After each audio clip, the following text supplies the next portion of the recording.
I'm Crystal Oculee. I'm the Chief Financial Strategist here at Confidence Wealth. And every week I try to bring something that is a good tip, what I may have heard a lot about in my meetings that I think can be helpful to you.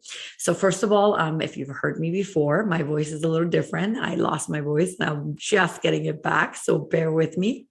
In the meantime, as we're approaching the holidays and this towards the end of the year, in a sense, it's like cleanup time. So one of the things that I always recommend to my clients, think about things that you can start financially cleaning up. And that's something we've been talking about a lot in our meetings in the last couple of weeks.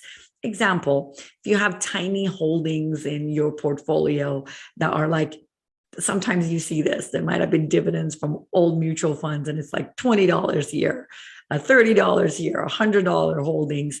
Just clean them out. This is a perfect time to get rid of them. That way you have a nice clean portfolio to look at, not with little tiny holdings that you may not even want in your portfolio. It could be just rollover from years and years worth of accumulation of little tiny things that get rolled up and come up with their own little names. And then you're wondering, why do I have this $30 holding in my portfolio?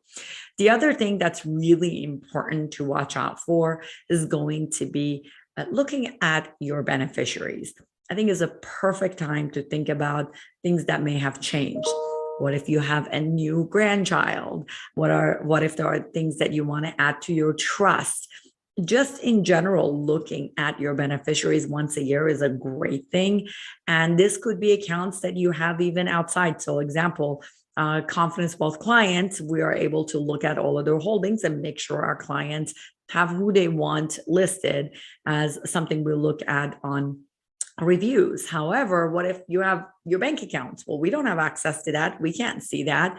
Did you put the right designation and the right beneficiary under those accounts? So these are tiny things that can really go a long way. And I wouldn't say beneficiaries are tiny things. Maybe the little tip earlier was a little bit different. And if you clean it up, great. If you didn't, that's okay. But beneficiaries, you've got to really make sure it's cleaned up and updated to exactly what you want your beneficiaries to be.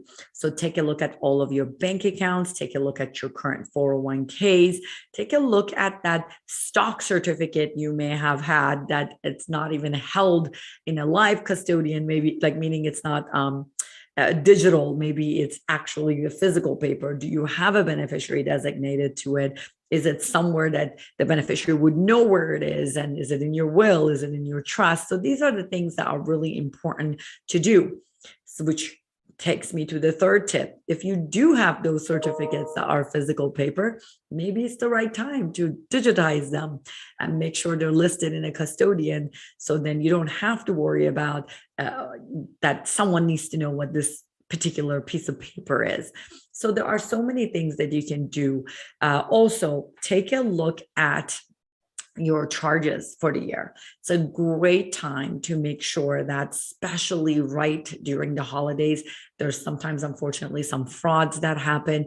Make sure there's no charges on your credit cards that you don't understand or you don't see. So one of the things I would recommend is start looking through all of your charges for the year and make sure they all look good. And then start looking at your charges much more closer on your credit cards, on your checking, savings, checks, all of that, a lot more closer during the holidays. You just never know with the digital world we live in. And unfortunately, hackers that are everywhere, you never know if someone got your credit card and they could be charging things. So little things like that go such a long way.